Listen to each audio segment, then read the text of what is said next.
हरी विठ्ठल श्री ज्ञानदेव तुकाराम पंढरीनाथ भगवान की जय माऊली ज्ञानेश्वर महाराज की जय जगद्गुरु तुकाराम महाराज की जय पवन सूत हनुमान की जय आदिशक्ति जगदम्बा माता की जय सद्गुरु गंगा गिरी महाराज की जय समर्थ सद्गुरु किशन गिरी बाबा की जय सद्गुरु नारायण गिरी महाराज सद्गुरु जोग महाराज की जय नमः पार्वती पतये हर हर महादेव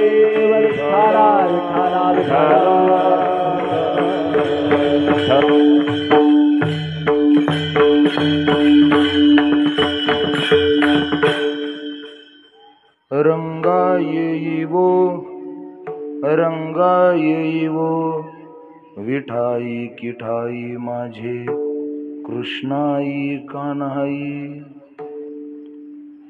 वैकुंठवासिनी जगत्रय जननी तुझा विधू माझे मनी रंगा येईवो ये कटी कर विराजित मुकुट रत्न जडित पितांबर कासिला तैसा येई का धावत रंगा येईवो येई विश्वरूप विश्वंभरे गरुड कमळ नयन कमळाकरे तुझे ध्यान लागो बाप रखुमा देवी वरुवो रंगा येईवो रंगा येईवो रंगा येईवो रंगा येईवो विठ्ठल विठ्ठल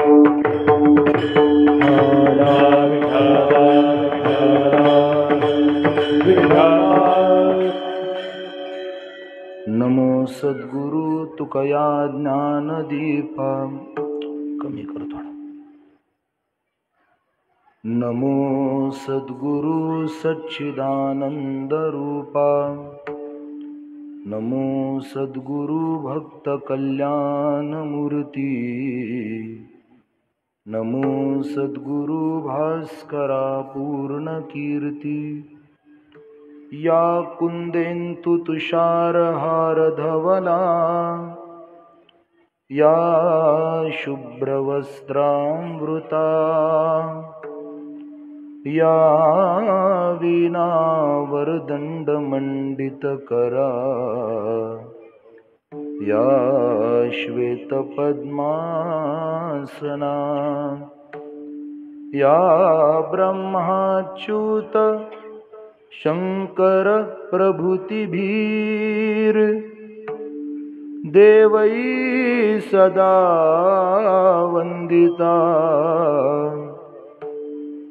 सामां पातुं सरस्वतीं भगवती निःशेषजाड्यापहा ॐ देवराज्यसेव्यमान पावनान्ध्रिपङ्कजं व्यालयत्नसूत्रमिन्दुशेखरं कृपाकरं नारदादियोगिवृन्दवन्दितं दिगम्बरं काशिकापुरादिनाथ श्रीकालभैरवं भजे महायोगपीठे तटे भीमरथ्यां वरं पुण्डरीकाय दातुं मुनीन्द्रैः समागत्य तिष्ठन्तमानन्दकन्दं परब्रह्मलिङ्गं भजे पाण्डुरङ्गम् ॐ नमो ज्ञानेश्वरा करुणाकरा दयाळा तुमचा अनुग्रह लादलो पावन झालो चराचरी शरण शरण जी हनुमंता तुम्हा आलो रामदूता रंगाई वो विठाई किठाई माझे कृष्णाई कान्हाई वो रंगाई वो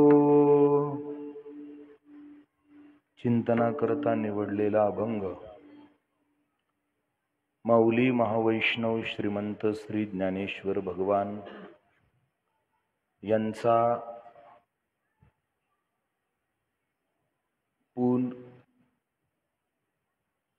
एकूण अभंग गणनेमधला दीडकी प्रकरणातला दीडकी गटातला म्हणजे ज्याचे 4 चरण ती 4 चरणांपैकी 3 चरण पूर्ण आहेत, त्यात ते चौकडी आहेत आणि ज्याचं ध्रुवपद बाकी त्या चरणांच्या तुलनेत अर्ध आहे. मग तुम्ही म्हणाल असा 3.5 हिशोब का घेतला? कारण कीर्तन महाराष्ट्रात चालू आहे आणि भगवतीने तिचं स्थान महाराष्ट्रात 3.5च्याच हिशोबात घेतलंय. तिनं महाराष्ट्रात 3.5चा हिशोब ठेवून आपल्याला कृपा करायला आली आहे. मग त्यामुळे आपण पण 3.5 प्रकरणातच मागणी मागितली पाहिजे, हा एक साधा हिशोब आहे. या अभंगाच्या संबंधाने आपल्याला अतिशय थोडा वेळ बोलायचा आहे. कारण आजचं कीर्तन म्हणजे काय, आजपासून जे 9 दिवस आपण कीर्तन ऐकली त्या कीर्तनांसारखा एक अभंग आणि त्या अभंगाच्या संबंधाने वक्ता बांधील आहे असं काही आजचं कीर्तन नाहीये. आज बऱ्याच विषयांचा समावेश आणि न्याय आजच्या संकल्पित वेळेमध्ये द्यायचा आहे. त्यामुळे आजचं कीर्तन काय फार जास्त नेहमीप्रमाणे किंवा 9 दिवसांप्रमाणे अभंगाला फार विस्ताराने किंवा जी आपण महान महान वक्त्यांची चिंतनं आपण ऐकली तशा पद्धतीचं फार काही आज आपल्याला ऐकायला मिळणार आहे असं अजिबात नाहीये. तुम्ही म्हणाल मग आम्ही आलो कशाला, तू कीर्तन करतो कशाला? जर तुला काही सांगायचं नाहीये तर थोडं स्पष्ट जर बोलायचं झालं तर आजचं आमचं या सप्ताहातलं कीर्तन म्हणजे एक काळी तीट आहे. जसं आई आपल्या बाळाला नजर लागू नये म्हणून त्याच्या गालावर जसा एक काळा काजळाचा टिपका लावते ना, आमचं कीर्तन म्हणजे काळा टिपका आहे, काळा डाग आहे. सिद्ध करून देतो. आईच्या नजरेमध्ये बाळ गोंडस राहतं, त्याला कुणाची नजर लागू नये म्हणून टिपका लावला जातो. मग भवानी आईच्या प्रांगणामध्ये हा एवढा चांगला झालेला सप्ताह, एवढा वैभव संपन्न झालेला सप्ताह, याला कोणाची दृष्ट लागू नये म्हणून आजचा काळा टिपका आहे. एवढ्या आनंदामध्ये वैभव संपन्न वातावरणामध्ये आपला सप्ताह अतिशय थाटामाटामध्ये आणि खूप कठीण कठीण प्रसंगांना तोंड देऊन पुढे आलेला आहे. गेल्या 10 महिन्यापूर्वी या सप्ताहाच्या आकृतीबंधाला सुरुवात झाली होती. कोणाकोणाची कीर्तनं घ्यायची, नियोजन कसं, कधी, कुठे, काय, या सगळ्या गोष्टी 10 महिन्यापूर्वी सुरू झाल्या होत्या. आम्हाला गेल्या 4 वर्षापूर्वी निमंत्रण दिलं गेलेलं होतं. आमचं निमंत्रण हे 4 वर्षापूर्वीच आहे आणि 4 वर्षापासून त्या निमंत्रणाचं होईल त्या जागेवर स्मरण करून दिल्यामुळे आम्ही सुद्धा पूर्णपणे गळ्यात मंगळसूत्र घालूनच आलो. मग आता कसं आहे, एकदा लग्न केलंच ना मग तिरडी उठेपर्यंत ते घर सोडायचं नसतं. असं पतिव्रतेचं, श्रीमंत पतिव्रतेचं लक्षण आहे.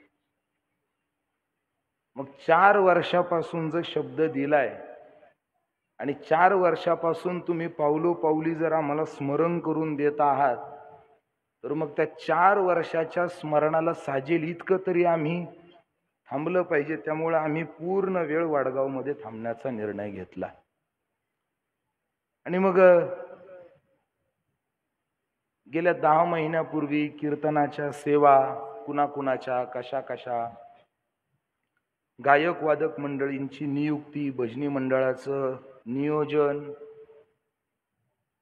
या सगळ्या गोष्टी, मग अन्नदान कुणाचं, संतपूजन कुणाचं, या सगळ्या गोष्टी बारीक सारीक सगळं नियोजन तंतोतंत तयार करून गेल्या 3 महिन्यापूर्वी पत्रिका तयार झाल्या. आणि पत्रिका बंध तयार झाल्यानंतर मग सप्ताहाच्या प्रचाराला सुरुवात झाली. आणि 3 महिन्याचा तालुक्याभरात प्रचार झाल्यानंतर हा अतिशय सुंदर, भव्य आणि दिव्य असा उत्सव अतिशय आनंदामध्ये पार पडला. पहाटे काकडा, नंतर ज्ञानेश्वरी पारायण, त्यानंतर गाथा भजन, नंतर श्रीमद देवी भागवत कथा, त्याच्यानंतर हरिपाठ आणि नंतर हरिकीर्तन, अशी संपूर्ण कार्यक्रमाची रेलचेल आपल्या उत्सवामध्ये होती. आणि हे फार मोठं आनंदाचं रोज सत्रीय उत्सव अति बिकट परिश्रमातून, तुम्ही म्हणताल महाराज बिकट परिश्रम, आम्ही आमचे घर पाडले, बांध कोरले, आम्हाला नाही अडचण आली, तुम्हाला सप्ताच करताना कसं काय अडचणी येत्या? तर त्याचं कारण आहे शुभानी कर्माणी बहुनी विघ्नानी. वळण लावायला अडचण आहे, वळण बिघडवायला कष्ट नाहीये. दुष्कर्म वाढवायला कष्ट जास्त नाहीये, पण शुभ कार्यात अडचणी या येतच असतात.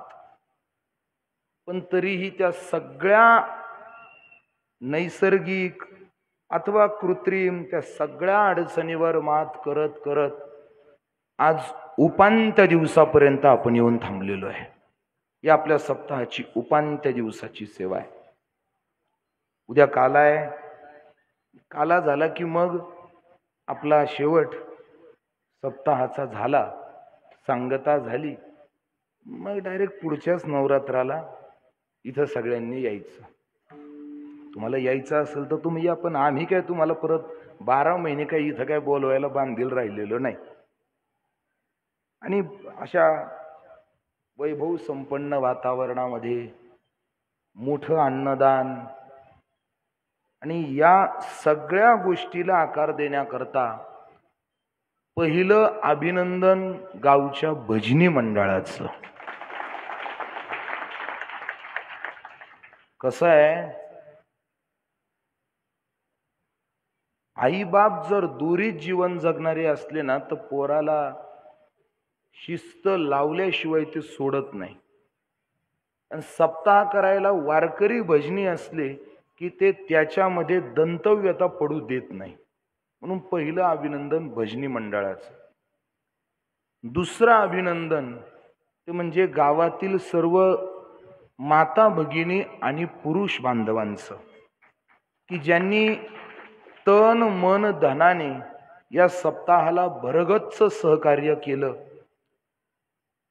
आणि सगळीच मंडळी एकत्र आली. आज हा फार मोठा संगम आहे. माळ वाडगाव, भवानी वाडगावच्या इतिहासातलं हे फार मोठं पर्व आहे. आम्हाला सांगायला फार आनंद वाटतो की आदिशक्ती भवानी मातेच्या कृपेने योगीराज सद्गुरु श्री गंगागिरीजी महाराज, समर्थ सद्गुरु किसनगिरी बाबा, सद्गुरु नारायणगिरीजी महाराज, गुरुवर्य देवगडचे बाबा, गुरुवर्य रामगिरीजी बाबा, या संतांच्या आशीर्वादाने हा असा इतिहास घडलाय की आज या धर्ममंडपाखाली वारकरी संप्रदाय, नाथ संप्रदाय शाक्त संप्रदाय आणि महानुभव संप्रदाय सुद्धा एकत्र आलेला आहे.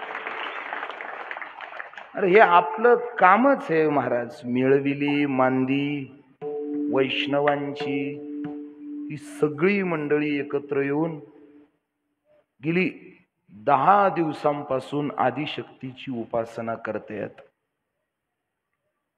आणि आज भगवतीकडं आपल्याला मागायचं आहे. खरं म्हणजे आम्हाला फार मोठा प्रश्न पडला होता, कारण देवीच्या संबंधातले जे काही मोजके कमी चरणाचे अभंग आहेत, काल शेवटचा शिल्लक होता तो सुद्धा गेला. बरं मग आता मी दुसरा कोणता अभंग घेतला असतं तर इतकं काही बिघडलं नसतं, पण जाणत्या मंडळींनी मग आमच्याही बुद्धीवरती जरा टोपरं मारले असते की एक देवीचा अभंग घेता येत नाही. मग ते पण आम्हाला जरा प्रश्न पडला, काय करावं. हा प्रश्न खरं म्हणजे यावेळी आम्ही जाणीवपूर्वक काल्याच्या 2 दिवस अगोदर सेवा टाकली होती, कारण आम्हाला आठवते गेल्या वर्षी सुद्धा आमची मागणीची सेवा होती आणि अभंग होता ये ग विठाबाई. हा अभंग होता गेल्या वर्षी. आणि आता मधले जे अभंग होते ते सगळे झाले आणि आम्ही विचार केला यावेळी काय आपल्याला मागणी नाहीये. आम्ही पती जन्माला माझे उदरी मी झाले तयाची नोवरी म्हटलं. हे मी पहिल्या दिवसापासून ठरवलेलं होतं, पण आदिशक्तीने काय चक्कर असा भवरा टाकला की आम्हाला परत फिरून फिरून जागरलाच यावं लागलं. झालं असं, गुरुवर्य देवगडच्या बाबांची जरा प्रकृती थोडी बिघडली आणि बाबांचं जन्मगाव पिंपराळा, जळगावच्या तिकडे बाबांची दरवर्षी त्यांच्या जन्मगावी जागर आणि काल्याची सेवा असायची. पण प्रकृती खराब झाल्यामुळे तिथं काही पूज्य बाबांना जाणं, अंतर खूप आहे. 6-7 तास प्रवास करून जायचं, कीर्तन करायचं, यायचं. हे काही सध्याच्या पूज्य बाबांच्या प्रकृतीला झेपावणारं नाही. त्यामुळे मग नाविलाज असतो, परंपरेचा पाईक म्हणून पूज्य गुरुवर्य स्वामीजींना बाबाजींच्या जागी, पूज्य प्रकाशानंदगिरीजी महाराजांना मोठ्या बाबांच्या जागी तिकडे आजच्या जागर आणि उद्याच्या काल्याकरता असं नियोजनात जावं लागलं. मग त्यांनी फेरबदल वरून आदेश आला, काय करायचं आता. बाबांच्या प्रकृतीशी छेडछाड करून आपल्याला आपला 50वा साजरा करायचा नाही. जेव्हा बाबांनी आम्हाला फोन केला, बाळू महाराजांनी असं असं प्रकरण आहे, बाबा म्हणे आता तिकडं वाडगावकरांना विचारा आणि शुभम महाराजांना विचारा, बा आम्ही काय करावं. आम्ही गावातल्या मंडळींशी चर्चा केली. त्यांनी सांगितलं बाबांच्या प्रकृती बरोबर छेडछाड करून आपल्याला बाबांना त्रास देऊन मग आपला सोहळा साजरा करावा, इतके पण आपण खालच्या विचाराची माणसं नाहीयेत. पण हा निरोप जेव्हा बाबांपर्यंत या भाषेत गेला, बाबांनी सांगितलं ठीक आहे स्वामी सेवेला येणार नाही, पण आम्ही भेट बाकी 100% देतो. आणि मग त्यावेळी बाबांनी भेट आपल्याला दिली, आपल्याला आशीर्वादही दिला आणि मग बदल होत होत आम्ही परत जागरला येऊन ठाकलो. हा प्रश्न पडला, बा आता कोणता अभंग घ्यावा. तर सहज सकाळी काकडा करता करता डोक्यात आलं, हा अभंग काकड्यात म्हटला जातो दुसऱ्या मालिकेत. विठाई किठाई कृष्णाई आणि कान्हाई म्हटलं, याच्यातही आईचंच वर्णन आहे. आणि सप्ताहाच्या सुरुवातीलाही माऊलीचाच अभंग झाला होता. मग सप्ताहाच्या सुरुवातीला जर माऊलीचा अभंग रूप पाहता लोचनी झाला, मग आता जागराला सुद्धा आपण माऊलीलाच विनंती करू की हे सगळं तुम्ही शेवटपर्यंत घडवून आणलंय. सगळ्यांना असंच परमार्थिक वातावरणाचा गंध हा अविरत राहावा. ज्ञानोबरायांच्याच हाताला धरून आपण चालू आणि आपल्या सर्वांच्या सहकार्याने संपन्न होत असलेला हा महोत्सव खरं म्हणजे हे एका दिवसात घडलेलं काम नाही. याच्याकरता 50 वर्ष वाट पाहावी लागते. चांगल्या गोष्टीचा आकार येण्याकरता कालावधी लागतो. येडी बाभळ लवकर पांगायला वेळ नाही लागत, पण आंब्याला आंबे यायला वेळ लागतात.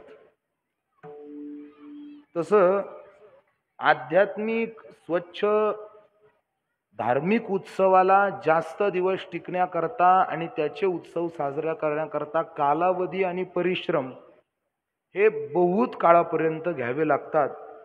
तेव्हा हे आपल्याला दिवस पाहायला मिळतात. आणि आज निश्चित म्हणावं लागेल, सोनियाचा दिवस आजे अमृते पाहिला. सोनियाचा दिवस अमृते पाहिला. नाम आठविता दुखे प्रगट पै झाला. नाम आठविता दुखे प्रगट पै झाला. सोनियाचा दिवस अमृते पाहिला. सोनियाचा दिवस अमृते पाहिला. नाम आठविता रूपे प्रकट पै झाला. नाम आठविता प्रकट पै झाला. गोपाळ रे तुझे ध्यान लागो मन. गोपाळ रे तुझे ध्यान लागो. हा सोनियाचा दिवस अमृते पाहिला.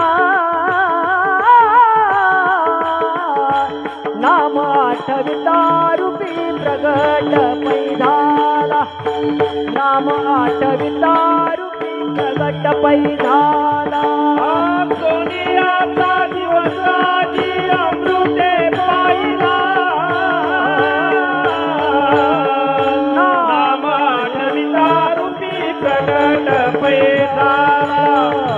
नाम आठविता रूपी प्रगट पै झाला.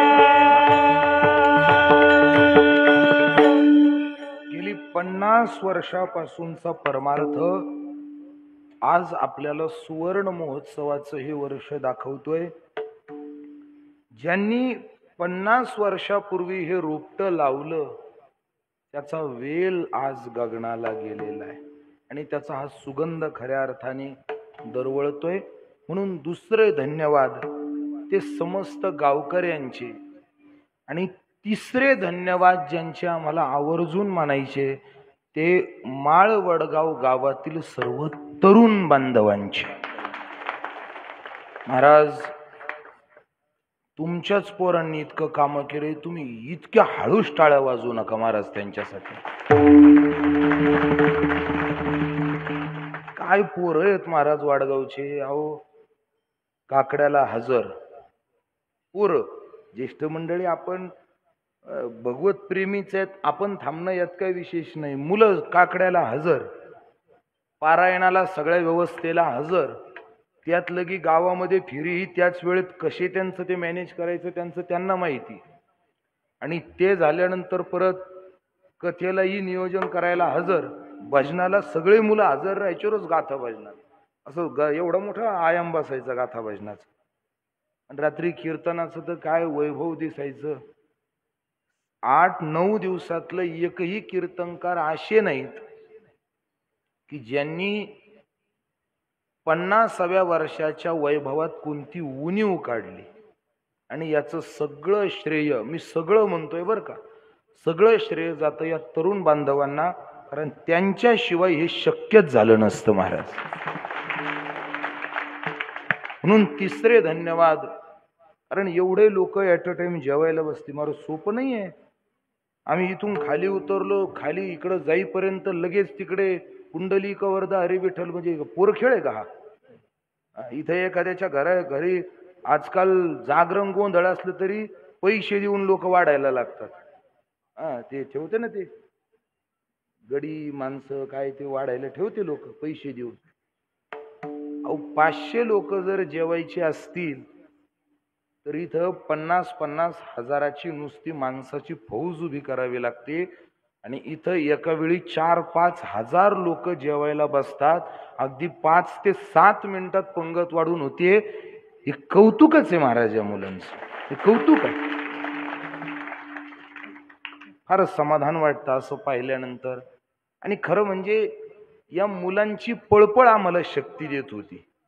आपण बऱ्याच जणांनी विचारलं, महाराज पहाटे 5 पासून रात्री 9 पर्यंत कसं काय? हे पोरांचं धावपळ, या मुलांची आत्मीयता महाराज हे सहजासहजी कुठं पाहायला मिळत नाही.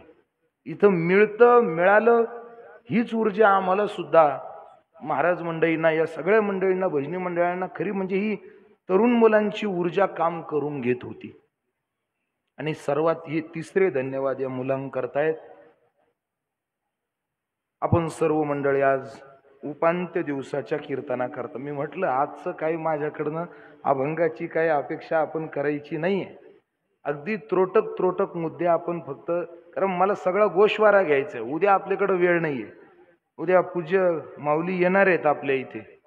आता हेही आपल्याला सांगतो, आतापर्यंत कदम माऊली जे उद्या आपल्या गावात येणार आहेत, त्यांनी कधीही दसऱ्याच्या दिवशी पंढरपूर सोडलं नाही, कधीच सोडलं नाही आतापर्यंत. कारण आम्ही तारखेला ज्यावेळी फोन केला त्यावेळी अगोदर त्यांनी सांगितलं, महाराज मधली एखादी द्या, आम्ही तुमच्यासाठी 100% येऊ. तुम्ही एवढे मोठे उत्सव इकडे करताय ना, आम्ही यायचं नाही असं काय आम्ही करणार नाही, पण तुम्ही आम्हाला मधली तारीख द्या. म्हटलं माऊली मध्ये नाही, म्हटलं आपल्याला काल्याची सेवा करावी लागेल. आपल्याला आश्चर्य वाटेल. त्यांनी सांगितलं, बाबा म्हणे आम्ही आतापर्यंत दसऱ्याच्या दिवशी क्षेत्र सोडलेलं नाही. फडाचे नियम आहेत काही, पण आम्ही गावकऱ्यांच्या वतीने, गावकरी मंडळींनीही त्यांना कळकळीची विनंती केली. देवगडवरूनही आदेश गेला आणि हे सगळं एकखटी ताकद लागली. आणि त्यांनी त्यांच्या आयुष्यात कधीही न घेतलेला निर्णय उद्या वाडगावकरांसाठी घेतला आणि ते उद्या काल्याला येऊ राहिले आपल्याकडे. खरं म्हणजे हे तुमच्या सर्वांचं आणि तुमच्या पूर्वजांचं पुण्य आहे की एक चांगली गोष्ट घडते. आम्ही त्या दिवशीही सांगितलं, प्रमोद महाराज जगतापांसारखी व्यक्ती 40 वर्षापूर्वी नेवाशामध्ये आली होती. इकडे श्रामपूर तर नाहीच, पण तिथं सुद्धा ते ज्ञानेश्वरी मंदिरात आले होते, कोणत्या गावात नव्हते आले. त्याच्या अगोदर ते कधी आले असतील नसतील हा इतिहास झालाय. नगरच्या अलीकडे प्रमोद महाराजांसारखी व्यक्ती फक्त वाडगाव मध्ये, माळवडगावात येऊन गेली. आणि आपल्याला निरोप द्यायला आम्हाला फारच समाधान वाटतंय की आपण त्या दिवशी जी शिस्त आणि शांतता दाखवली त्यावर ते महात्मे इतके प्रसन्न आहेत. त्यांनी आम्हाला एवढं म्हटलं, इथून पुढे वाडगावने आम्हाला आदल्या दिवशी रात्री जरी फोन केला तर आम्ही दुसऱ्या दिवशी हजर होऊ म्हणे. महाराज साधू प्रसन्न झाला ना, एक बोलू का, देव प्रसन्न झाला की परमार्थ वाढतो आणि संसार ढासळू लागतो. देवाची ते खून आला ज्याच्या घरात त्याच्या पडे चिरा संसारासी. देव प्रसन्न झाला की परमार्थ वाढू लागतो पण प्रपंच ढासळू लागतो. पण साधूच्या कृपेत ही ताकद आहे की तो तुमचा परमार्थही श्रीमंत करू शकतो आणि तो तुमचा संसार सुद्धा श्रीमंत करू शकतो. याचं काही उदाहरण द्यायची, बाहेरचं उदाहरण द्यायची गरज नाही. ब्रह्मलीन सद्गुरू नारायण गिरीजी महाराज यांनी मनात आणलं एखाद्याचा प्रपंच जर सोन्याचा करायचा तर त्यांच्या नेत्र कटाक्षाने सुद्धा त्याचे प्रपंच सोन्याचे झालेले आहेत. ही उदाहरणाची यादी आपल्याकडे आपल्याला गावोगावी सापडेल. आणि असे साधू आपल्या गावात येले आणि ते सगळे साधू अतिशय प्रसन्न झाले. हे फारच समाधान देणारी गोष्ट आहे. आणि मग आपली सगळी मंडळी एकत्र आली. एवढे मोठे संत महंत आले, त्यांनी आपल्याला विचार सांगितले आणि हे सगळा सोहळा पार करत करत आता आपण उपांत्य दिवसापर्यंत आलोय. सर्व गुणीजन, गायक, वादक, आता काय नावं घ्यायला आपल्याला सगळे 8 दिवस परिचित झालेले आहेत.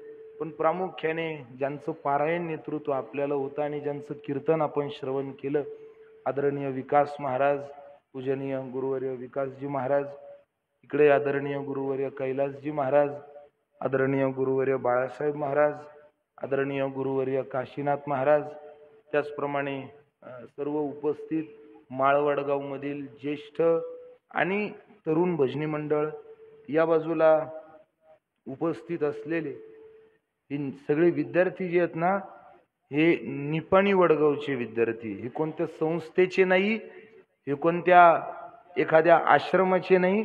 आपल्याला आश्चर्य वाटेल, हे दिवसभर शाळेत जातात ही मुलं, संध्याकाळी घरी येतात, घरी आल्यानंतर हातपाय धुवून मारुतीच्या मंदिरात येतात आणि तिथं हरिपाठ करतात आणि कोणताही वेगळा क्लास वगैरे न लावता गावातल्या मंडळींनी गावातली मुलं तयार केली आहेत, बाहेरच्या कोणत्याही शिक्षण संस्थेशिवाय. ती मुलं रोज आपल्या उत्सवामध्ये या ठिकाणी हजेरी लावतायत, आपल्या कार्यक्रमाची शोभा वाढवतायत. त्यांनाही धन्यवाद आहेत. आज निपाणी वडगावची मंडळी आलेली आहे. एकनाथ नाना आहेत, अशोकराव आहेत, इकडे जाधव साहेब आहेत, अकोलकर साहेब आहेत. अकोलकर महाराज पण तिथं आमच्या बरोबरच होते. आता ते काय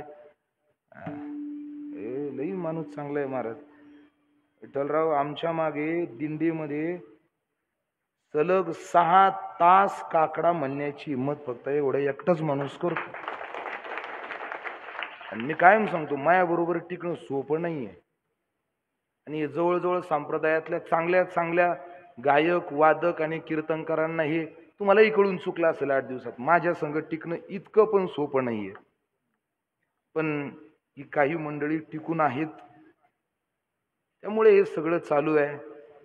इकडे आदरणीय दहेगाव नेचे हरिभक्तीपरायण गुरुवर्य ओमकार महाराज, त्याचप्रमाणे आज ज्यांची उपस्थिती आहे हरिभक्तीपरायण पवन महाराज, इकडे आपल्या श्रामपूर तालुक्याचे ज्येष्ठ कीर्तनकार परमपूजनीय गुरुवर्य आदरणीय अण्णासाहेब महाराज दौंड. काल ज्यांच्या वडिलांचं कीर्तन झालं ते जे आपल्या उत्सवाकरता आजही थांबलेत, हरिदास महाराज सानप. आता भोकरूनही मंडळी आली आहेत, चंद्रकांत महाराज त्यांचे सर्व सहकारी, ते मध्ये एक दिवस भजनाला सुद्धा येऊन गेले. आणि भामाठांची मंडळी आहेत, यशवंत भाऊ आहेत, त्याचप्रमाणे मोठेवाडगावची आहेत. नाव आठवलं तुमची, गवळणच आठवते फक्त ती आम्हाला. वरपे पाटील, लहान लहान खेळ, तेवढीच गवळण आम्हाला आठवती त्यांची. पण जाऊ दे, आम्ही गवळणीने ओळखतो त्यांना, म्हणून त्यांनाही धन्यवाद. त्याचप्रमाणे इकडं सगळी उपस्थित परिसरातली मंडळी. आणि दुसरं म्हणजे आमचे कुणाल महाराज बोले, जिथं कमी तिथं आम्ही, अशी त्यांची भूमिका आहे. म्हणायला कुणी कमी असलं का ते म्हणायला झुकते, पखवाद वाजवायला काही आप्र पडलं की ती पखवादही वाजवायला झुकते. आमची ते एवढी तयारी होती बा, कुणी कीर्तनकार नाही आला तर ते म्हणे बाबा मी 2 तास नादी लावतो. म्हणलं का तुम्ही काळजीच करू नका. गोड आहे महाराज ते. तर म्हणजे आजची सेवा मी विकास महाराजांनाच म्हटलं होतं की आपण आजची सेवा करा. रोजचं अनुष्ठान आणि नियमावली सांभाळता सांभाळता थोडीशी शरीराला कृशिता आली आहे. आम्ही महाराजांनाच विनंती केली होती की आजची सेवा आपण करा, आम्ही बसतो. ते म्हणे रोज तुम्ही शपथा घालू घालू मला जीव घातलं ना म्हणे, आज मै शपथी करायचं तुम्हीच करायचं म्हणे. ना आता काही जास्त वेळ बोलायची गोष्ट नाहीये. उत्कृष्ट साऊंड सिस्टीम असणे बाबा, त्याचप्रमाणे काय हा येतोय मी हळूहळू एका एका गाव. आज मी याच्याकरताच उभा आहे हो. मी म्हटलं ना, मी त्यामुळे अगोदरच कबूल केलं. आज माझ्याकडनं अभंग चिंतन आणि हे काही होणार नाहीये. मी फक्त आज सगळ्या सप्ताहाचा गोषवारा देण्याकरता उभा आहे. 8:45 झाले, 15 मिनिटात उरकवायचंय आपल्याला. आता 9च्या पुढे काही जास्त जायचं नाही आपल्याला. खोकरची मंडळी आहेत, मुठेवाडगावची मंडळी आहेत, भोकरची मंडळी आहेत, अशोकनगर फाट्याची मंडळी आली आहेत, वडाळ्याची मंडळी. आज लईच गावं आली. आज मलाच धांदल उरायली, कोणाचं नाव घ्यावं कोणाचं नाही. बरीच मंडळी आली. त्यामुळे आता आम्ही सर्वांना एकत्रित नमस्कार करतो आणि राहिलेल्या 5-7 मिनिटांमध्ये अभंगाचा भाव सांगतो आणि सेवेला विरामाकडे न विठ्ठला विठ्ठला विठ्ठला विठ्ठला विठ्ठला विठ्ठला.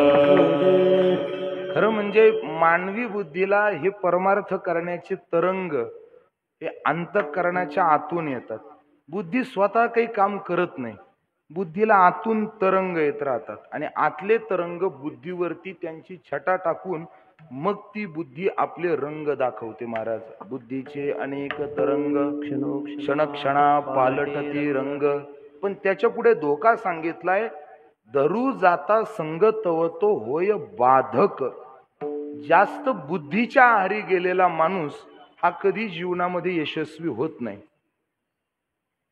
बुद्धी माणसाला कधी कधी प्रगतीकडेही नेते आणि तीच बुद्धी कधी कधी माणसाला पतनाकडे सुद्धा न्यायला कारण ठरते. माणसाचं जीवन आहे ना, हे एक केंद्री जीवन आहे. त्याच्या डोक्यामध्ये बुद्धीने एक अवसान एकदा घेतलं ना की त्याला ती जगातलं काहीच दिसू देत नाही. एक साधा मुद्दा लक्षात घ्या. रस्त्याने जर एखादा सांभार जर चालला तर तो रस्त्यानं चालताना त्याला लोकांच्या पायातल्या चपला सोडून दुसरं काहीच दिसत नाही. त्याला कोणी भेटू देतो, फक्त काय पाहतो, कारण तो त्याचा ध्रुव केंद्री मुद्दा आहे. जो ज्याच्या ध्रुव केंद्राचा मुद्दा आहे माणूस त्याच्यावर जास्त अवलंबन करतो. कोणताही एखादा व्यावसायिक माणूस भेटला, व्यवसायामध्ये बरेच प्रकार आहे, आपल्याला जास्त विषयाला सवंग करायचं नाही, पण एखादा जर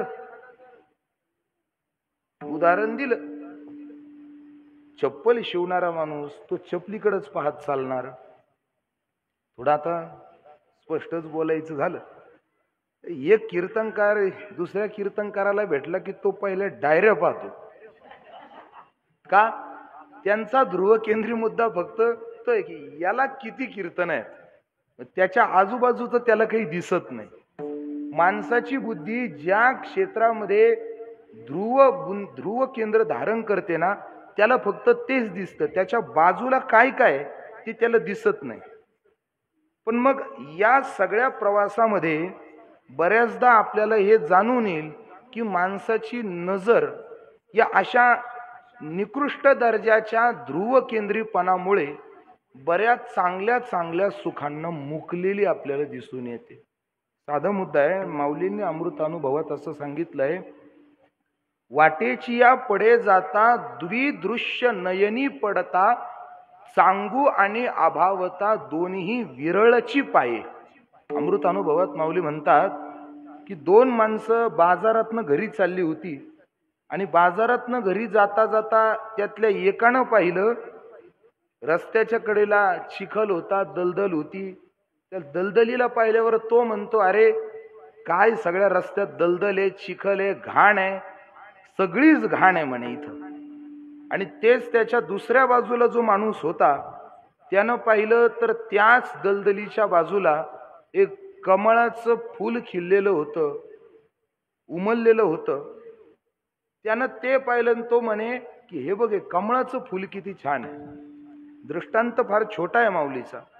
माऊली असं म्हणतात की दोघांचेही डोळे जिवंत आहेत, दोघांच्याही डोळ्याला सगळं पाहण्याची क्षमता आहे, पण तरी सुद्धा एका विशेष ठराविक व्यक्तिविशेषाला फक्त चिखल आणि घाणच दिसते आणि दुसऱ्या एका व्यक्तिविशेषाला एवढ्या सगळ्या घाणीमध्ये फक्त कमळच दिसतं. हे काय त्याच्या नजरेचा प्रताप नाहीये म्हणे, हा त्याच्या बुद्धी केंद्राचा प्रताप आहे.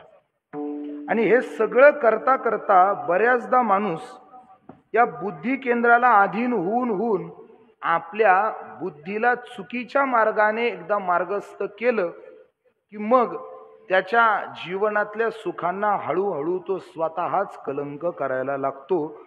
आणि त्याचं का कलंक लागतो? कारण त्या बुद्धीला बहिर्मुख होण्याची सवय लागलेली आहे, बाहेर जायची सवय लागलेली आहे. आणि ज्या बुद्धीला बाहेर जायची सवय लागली आहे ना, ती बुद्धी कधीही आपल्या जवळचं महात्म्य शोधू शकत नाही. एक साधा प्रसंग सांगतो. जगद्गुरु शंकराचार्यांनी जे भाष्य लिहिले ना त्या भाष्यावरती एक भामती नावाची टीका आहे. ऐकताय ना सगळे? झोप नाही लागली ना तुम्हाला? बरेच जण डुकल्या घेऊन जागे झाले असतील आता. तर गोश्वाराच इतका मोठा गेलाय. म्हणताल काय गरज होती, आज मी या सगळ्या विषयाला बांधील आहे, त्यामुळे हे सगळं सांगणं आज माझं कर्तव्य आहे. कारण उद्या सगळे आपल्याला इतकं सूत्रबद्ध सांगायला वेळ नाहीये. ती भामती नावाची टीका आहे, वाचस्पती मिश्रांची टीका आहे. काय झालं म्हणे की वाचस्पती मिश्रा ती टीका लिहित होते आणि ती टीका लिहिता लिहिता युवा अवस्थेमध्ये त्यांनी तरुण अवस्थेमध्ये त्यांनी ती टीका लिहायला सुरुवात केली आणि ती टीका लिहिता लिहिता बरेच दिवस पुढे चालले. त्या काळामध्ये त्यांच्या आई वडिलांनी विचार केला की आपल्या मुलाचं लग्न पण केलं पाहिजे. मिश्राजींचं लग्न झालं, पती पत्नी दोघं राहू लागले, पण त्यांचं लिखाण काय बंद झालं नाही. 1 वर्ष 2 वर्ष बरेच वर्ष लिखाण चाललं, बराच काळ लिखाण चाललं. एक दिवस अशी घटना घडली, संध्याकाळची वेळ आहे, लिखाण जवळजवळ आटोपतच आलं होतं, उरकत आलं होतं लिखाण. आणि संध्याकाळची वेळ असल्यामुळे सूर्य खाली गेला होता आणि दिव्यातली वात जळून जळून जळून जळून अगदी बारीक राहिलेली होती. ते आपले नजर बारीक करून लिहित होते. वाचस्पती मिश्रा काहीतरी लिहित होते, त्यांचं भाष्य चालू होतं. तेवढ्यात मंदावलेली दिव्याची ती ज्योत अचानक थोडी वाढली आणि ती मंदावलेली ज्योत अचानक कशी काय वाढली हे पाहण्याकरता त्यांनी जेव्हा पाहिलं तर एका स्त्रीने ती ज्योत पुढे लुटली होती म्हणून प्रकाश पडला. त्यांनी वर पाहिलं आणि त्या बाईला विचारलं, तू नेमकी कोण? त्यावेळी त्या बाईने सांगितलं, स्वामी मी तुमची पत्नी आहे म्हणे. जरा आपल्या हुडबुद्धीला बाजूला करून हे ऐका, याच्यातनं आपल्या खराब बुद्धीने अर्थ लावू नका. हे कसं काय, या घडलेल्या घटना आहे, जी काय दंतकथा नाहीये, जिवंत घडलेली घटना आहे. आपल्याला प्रत्यय येईल पुढे या गोष्टीचं, मी कशावरनं हे बोलतोय ते. त्यांनी विचारलं त्या स्त्रीला की बाई तू नेमकी कोण? तिने सांगितलं, महाराज मी तुमची पत्नी आहे म्हणे. त्यांनी विचारलं, माझं लग्न झालंय? महाराज झालंय तुमचं लग्न. किती वर्ष झाले लग्नाला? महाराज 36 वर्ष झालीत म्हणे आपल्या लग्नाला. आपल्या सारख्या गाडीवर वडापाव खाऊन ढेकर देणाऱ्या माणसाच्या बुद्धीला एवढा मोठा व्यापक विचार हा पटणं सुद्धा फार अवघड आहे. पण तरी सुद्धा थोडस बुद्धीची उंची वाढवून हा प्रसंग अंतःकरणाला जरा आतमध्ये उडून पहा, आपल्याला पुढे जाणीव होईल याची. 36 वर्ष झाले म्हणे महाराज आपल्या लग्नाला. ते म्हणे 36 वर्ष झालेत? हो महाराज. 36 वर्ष आपल्या लग्नाला झालेत. 36 वर्षात तुम्हाला कधी हटकलं नाही म्हणे आतापर्यंत? कधी बोलली नाही एखाद्या शब्दाने? आपलं 36 वर्षापासून लग्न झालंय, एक दिवस कधी तुम्हाला का बोलली नाही? मी लिहितोय, मी माझ्या लिखाणात गर्क आहे, मला म्हटली का नाही? त्यावेळी तिने सांगितलं, महाराज आपलं लिखाण चालू होतं, आपल्या लिखाणात व्यत्यय मला आणायचा नव्हता म्हणून मी आपल्याला काही बोलले नाही. मुद्दा पुढे आहे, लिखाण आटोपत आलं होतं, ग्रंथाला पूर्ण आहुती झाली होती, फक्त एक राहिलं होतं, ग्रंथाला नाव द्यायचं राहिलं होतं. त्यावेळी त्यांनी विचारलं, बाई तू माझी पत्नी आहेस, तुझं नाव काय? त्यावेळी तिने सांगितलं, महाराज माझं नाव भामती आहे, ग्रंथ लिहून पूर्ण झाला होता, नाव द्यायचं राहिलं होतं, त्या ग्रंथाला नाव देऊन टाकलं भामती. श्रीमंत बुद्धीच्या माणसाचं लक्षण. ग्रंथाला आपल्या बायकोचं नाव ग्रंथाला दिलं या भावनेतून पाहू नका, पण स्त्री शक्तीचा एवढा मोठा सन्मान करणारी ही आपल्या ऋषी मुनींची परंपरा आहे. ते हल्ली काय झालंय, हे सोशल मीडिया आणि त्याच्यातून काही विध्वंसक प्रवृत्तीचे माणसं, त्यांनी त्यांना शांती आणि समन्वय देखवत नाही, मग काहीतरी धिंगाणा गोंधळ भांडणं तणणं झाली पाहिजेत. त्यांचे घर सुखाने राहिले नाही, मग दुसऱ्याचे राहू नये म्हणून ते काहीतरी खूळ घालून देतात. महिला सशक्तीकरण, महिलांवर, याचा अर्थ होत नाही असं नाही. जे आधी होत होतं, जिथं जे होतं तिथं ते होतच आहे. पण याचा अर्थ आपली भारतीय संस्कृती इतकी पण निकृष्ट नाहीये. आपल्या संस्कृतीमध्ये कायम स्त्रीचा आदर करायचा आपल्याला शिकवलेला आहे. आपल्याला स्त्रीमध्ये आई पाहायची संस्कृती आपल्या. हे नवरात्र उत्सव कशा करताय मग? पुरुषाचा नाही असा एखादा 10 दिवसाचा उत्सव. नवरात्र उत्सव का एवढा? आपल्या संस्कृतीने स्त्री शक्तीला फार मोठा मान दिलाय. पण ते काय झालंय, हल्ली आपल्याला आपलं वाङ्मय वाचायची सवय राहिली नाही. कोणीतरी अर्धवट डोक्याचे येतात आणि मग ते काहीतरी वरच्यावर सांगतात. त्या काही लोकांनी मनुस्मृतीचा धिक्कार केलाय. मनुस्मृती, त्यांना असं वाटतं होते मनुस्मृतीने अन्याय केलाय. काही काही बायाच आम्हाला सांगतात, काही अर्धवट डोक्याच्या शिकलेल्या बाया आहेत, नाव नाही सांगत मी तुम्हाला, आपल्याच तालुक्यातल्या आहेत. कधीतरी आम्हाला अशा भेटल्या का, ते म्हणते महाराज आम्हाला मनुस्मृती पटत नाही म्हणे. नाही पटत नको वाचू. ज्याला जे पटत नाही ना त्याने ते करू नये. पण आमचं असं म्हणणं आहे, जे करताय ना त्याला बळच डोकं द्यायला तुम्ही जाऊ नये. पण काही लोकांना ती सवय लागली. काही महिला आहे आपल्या, आम्हाला काही त्यांच्यावर टीका करायची नाही किंवा त्यांच्याविषयी काही वाईट बोलायचं नाही. पण एक घडलेली घटना तुम्हाला सांगतो. काही आपल्याच तालुक्यातल्या काही शिकलेल्या महिला आहेत, थोडा अजून पुढे जाऊन काही राजकीय क्षेत्रातल्या अर्धवट शिकलेल्या महिला आहेत. त्यांनी आम्हाला एकदा म्हटले की महाराज आम्हाला मनुस्मृती मान्य नाही. द्या सोडून. नाही पण मग मान्यच नाही. मग मी विचारलं का, काय अडचण आहे? त्यावेळी त्यांनी सांगितलं की त्याच्यामध्ये महिला स्त्री जातीवर, स्त्री शक्तीवर सगळे लादलेले आहेत म्हणे. पुरुष संस्कृती त्यात श्रेष्ठ सांगितले आणि स्त्री संस्कृती त्यात निकृष्ट सांगितली म्हणे. मग मी म्हटलं तुम्ही मनुस्मृती वाचली का? ते म्हणे नाही वाचता येत नाही. का? ती संस्कृत मध्ये. मग मला एकच म्हणायचं, तुम्ही जर ते वाचलं नाही, तर तुम्ही तुमच्या मनाने कोच काय अर्थ लढवता म्हणे. ती म्हणे नाही म्हणे महाराज, आम्ही कोणाचं तरी ऐकलंय, कोणाचंही उपऱ्या सुपऱ्याचं ऐकायचं ना आपले डोके खराब करून घ्यायची घाण सवय लागली आहे. त्यावेळी आम्ही एक श्लोक त्यांना सांगितलं ग्रंथातला, यत्र नार्यस्तु पूजन्ते रमन्ते तत्र देवता. हा श्लोक तुम्हाला मान्य? हो म्हणे महाराज, आम्ही ऐकलंय किती वेळा.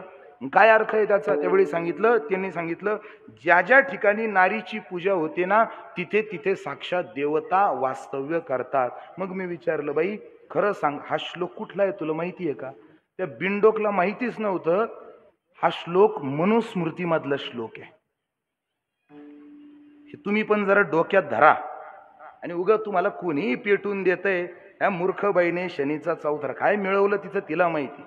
संस्कृती भ्रष्ट करायलाही बाहेरची लोक येतात आणि आपले अर्धवट काही काम नाही त्यांना, आपल्या काही काही पांढऱ्या कपड्यातल्या लोकांना उगाच तोंड वर करून चालता. मला एकच म्हणायचंय, माणसाच्या पेक्षा तुम्ही म्हणता आम्हाला काय कोणा महाराज, आम्ही व्यक्तीचा विरोध करत नाही पण विचाराचा विरोध नक्की करतो आम्ही. कारण ते विचार भूतकाळातही कोणाच्या कल्याणाचे नव्हते आणि भविष्यातही कोणाच्या कल्याणाचे नसणार आहेत. अशा विचारांना जी माणसं घेऊन समाजाचं नेतृत्व करतात त्या माणसांच्या विचारांना काय म्हणून साथ द्यायची, हा फार मोठा प्रश्न आहे. आपल्या संस्कृतीमध्ये आपल्या ऋषी मुनींनी बुद्धिस्थैर्याची भावना पाहता मोठमोठ्या विचारांचं आंदोलन करून स्त्री शक्तीला फार श्रेष्ठ आणि महान बनवलेलं आहे. मग हे जे आचरण शुद्ध घडतं, हे इंद्रिय ज्याच्या आधारानं चालतात ना ती बुद्धी आहे. मला हे सांगायचं होतं, ती बुद्धी आहे. इंद्रियांची अधिष्ठिती स्वामिनी बुद्धी आहे आणि ती अधिष्ठाती स्वामिनी बुद्धी ही चांगली पण आहे आणि वाईट पण आहे. ही अशी काहींकडे वाईट दृष्टीने बाहेर इंद्रिय त्यांची काम करतात, पण काही काही मंडळी अशीही आहेत की ज्यांची बुद्धी अजूनही प्रज्ञ आणि शुद्ध आहे. ऋतंभरा प्रज्ञा असलेली माणसं कधीही अविचारानं वागत नाही. का? तर त्यांनी त्यांची इंद्रिय अंतर्मुख केलेली आहेत आणि अंतर्मुख केलेली इंद्रिय आत बसून काय करतात, तर आत गेलेली इंद्रिय, अंतर्मुख झालेली इंद्रिय आतमध्ये सुविचाराचं कुविचाराचं एक वर्गीकरण, चाचू चेनी सांडसे खंडीजे पय पाणी राजहंसे, तुझं ज्ञान विज्ञान तैसे वाटून देऊ. जसं राजहंस दूध आणि पाणी वेगळं करतं, तशी अंतर्मुख झालेली बुद्धी या सगळ्या गोष्टीचं सुविचाराचं कुविचाराचं विघटन करून ते ध्यानामध्ये त्या सगळ्या गोष्टींचा पडताळा करते आणि मग चातुर्य वर्णम अशा प्रकारची ही शृंखला जगामध्ये अबाधित करते. मग नेमकं अशा महापुरुषांनी कोणत्या प्रकारचं ध्यान केलं की त्यांच्यामध्ये सज्जनता वाढायला लागते, तर त्या ध्यानाची कक्षा आणि मर्यादा माऊली सांगतात अभंगाच्या शेवटच्या. विश्वरूप विश्वंभरे कमल नयन कमला करे हो, कमल नयन कमला करे हो.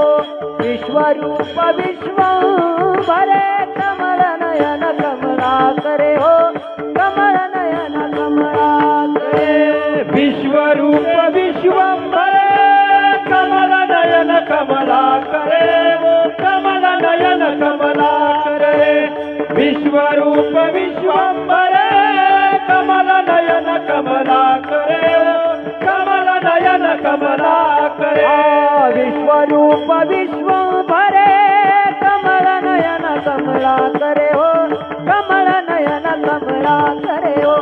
विश्वरूप विश्वंभरे कमल नयन कमला करे हो, कमल नयन कमला करे. विश्वरूप विश्वंभरे कमल नयन कमला करे वो, कमल नयन कमला करे. विश्वरूप विश्वंभरे कमल नयन कमला करे हो, कमल नयन कमला करे. तुझे ध्यान लागो बाबा रखुमा देवी वरे हो, रखुमा देवी. तुझे ध्यान लागो बाबा रखुमा देवी वरे हो, रखुमा देवी हो. तुझे ध्यान लागो माझा बाप रखुमा देवी वरे हो, बाप रखुमा देवी वरे. तुझे ध्यान लागो माझा बाप रखुमा देवी वरे हो, बाप रखुमा देवी वरे. ओ रंगा येई ओ रंगा येई ओ रंगा येई ओ रंगा येई ओ रंगा येई ओ रंगा येई ओ रंगा येई ओ रंगा येई ओ रंगा येई ओ रंगा येई ओ रंगा येई ओ रंगा येई ओ. विठोबा रखुमा. टाळी वाजवा, भजन करा सर्वजण. झालंय, संपलंय कीर्तन, भजन करा.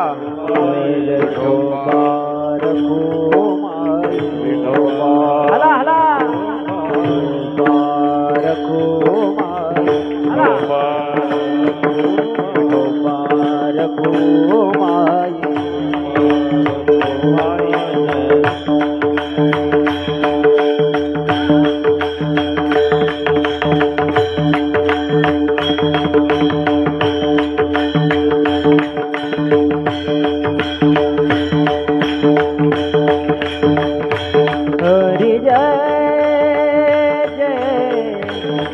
हरि जय जय विठोबा रखुमाई, विठोबा रखुमाई.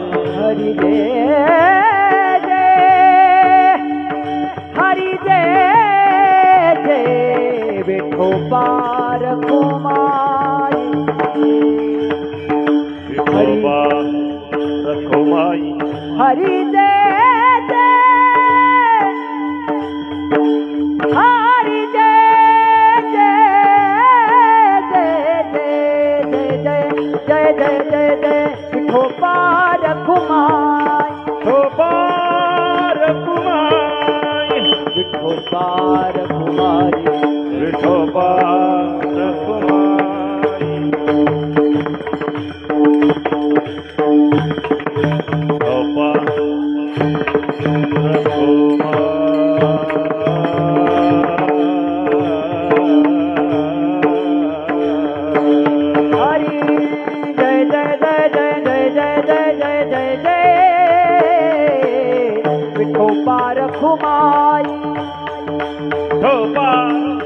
रखुमाई हरि जय जय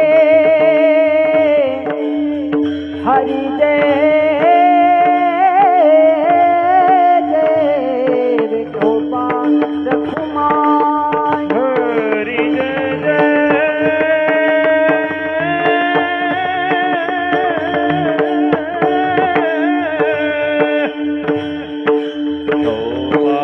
हरि विठोबा रखुमाई हरि जय जय जय हरि जय जय हरि जय जय विठोबा रखुमाई विठोबा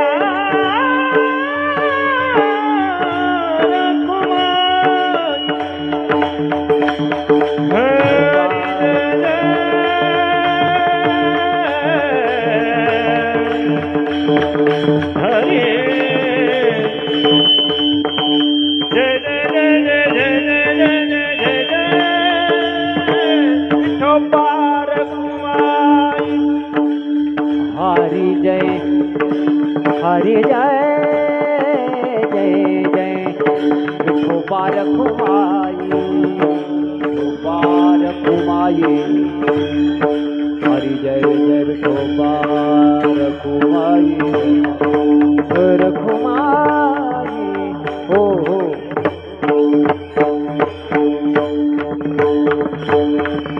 रंगा ये ओ ये रंगा ये ओ ये चाल घेऊन टाक रंगा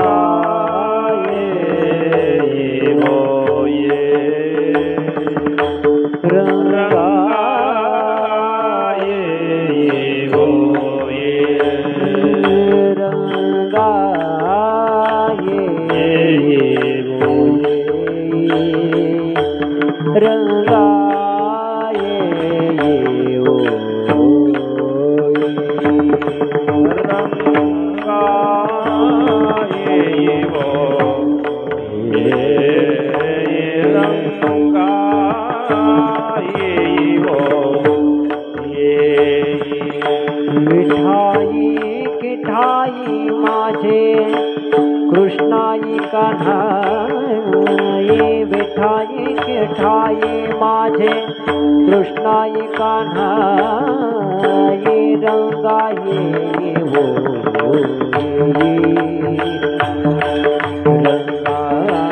रंगाई हो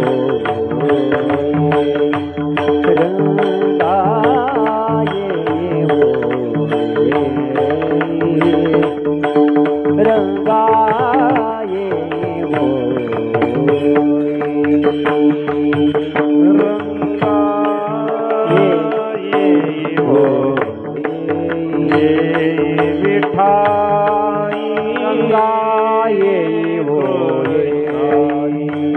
बिठाए के ठाए माझे बिठाई की ठाई माझे कृष्णाई कान्हाई रंगाई हो रंगाए हो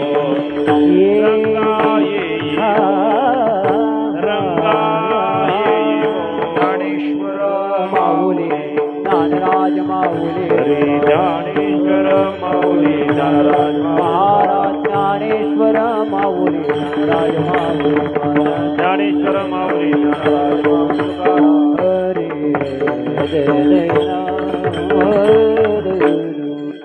विश्वरूप विश्वंभरे रागारागम पाहू नका माझ्याकडे. भजनी मंडळाने मला सांगितलं होतं 9:30 पर्यंत कीर्तन करा. अशी उशीर झालाय आणि तसा उशीर झालाय. तुमचं मन मोठं आहे, माझी काय तब्येत आता मला काय दम निघाना आता. चला जास्त पातळ करण्यात मजा नाही. विश्वरूप विश्वंभरे कमल नयन कमला करे तुझे ध्यान लागो बाप रखुमा देवी वरुवो. सज्जन माणसाला कायम परमेश्वराचं ध्यान राहतं आणि दुर्जन माणसाला कायम इतरांचं ध्यान राहतं. शांत, थोडं शांत बसा. 2-5 मिनिटं मी थांबवलंय. हे बघ, कंबर सोडलंय, कीर्तन संपलंय. बरोबर 9ला कीर्तन संपलं. तिकडं जरा शांत करा बरं ते थोडं पाठीमागे. हा, फक्त शांत करणाऱ्याने त्यांचा आवाज वाढवू नका. शांत, थोडं 5 मिनिटं शांत बसा. सज्जन माणसं देवाचं ध्यान करतात आणि त्याचीच अपेक्षा करतात, आणि जी माणसं सज्जन नाही ती कायम दुसऱ्याकडे पाहून आपलं जीवन चालवतात. समाज माझ्या बाबतीत काय विचार करील, लोक मला फार कुतूहल वाटतं. लोकांना दुर्वृत्तीमध्ये जीवन जगताना समाजाची भीती वाटत नाही, पण चांगलं काम करताना लोक काय म्हणतील याची कायम भीती आहे. खरं म्हणजे कुणाला वाईट काम करताना भीती वाटली पाहिजे समाजाची, पण आता सगळं उलट झालेलं आहे. सज्जन माणसं ही देवाचं ध्यान करतात. विश्वरूप विश्वंभरे कमळ नयना कमळा करे, तुझे ध्यान लागो बाप रखुमा देवी वरुवो. माऊली म्हणतात, देवा मला तुझं ध्यान लागलं पाहिजे. बरं, नुसतं ध्यान लागून जमणार नाही, माझ्या चित्तात तू ये. कसा ये? कटीकर विराजित मुकुट रत्न जडित पितांबरू कासिला तैसा येई का धावत. तू ये बाबा. मग तू कुठला आहे? तू काय इथलाच आहे असं नाही, मूळ तुझं स्थान वेगळं आहे. वैकुंठवासिनी जगत्रय जननी. का ये? कारण तुझा विधू माझे मनी. मी काही इतर गोष्टीमध्ये आपल्या मनाला गुंतवणारा नाहीये. माझी इच्छा फक्त तुझ्याशी आहे. एक धरीला चित्ती आम्ही रखुमाईचा पती, अनिक विषय ते तृणाची समान. आम्हाला बाकी कोणत्या गोष्टीची चाड नाही, म्हणून तू रंगा येई वो रंगा ये. इथं रंगा शब्द जो आलेला आहे ना, हा देवाला उद्देशून नाही आलेला. बरेच जणांना हे वाटतं हा देवाला उद्देशून. अजिबात नाही, हा देवाला उद्देशून आलेला नाहीये.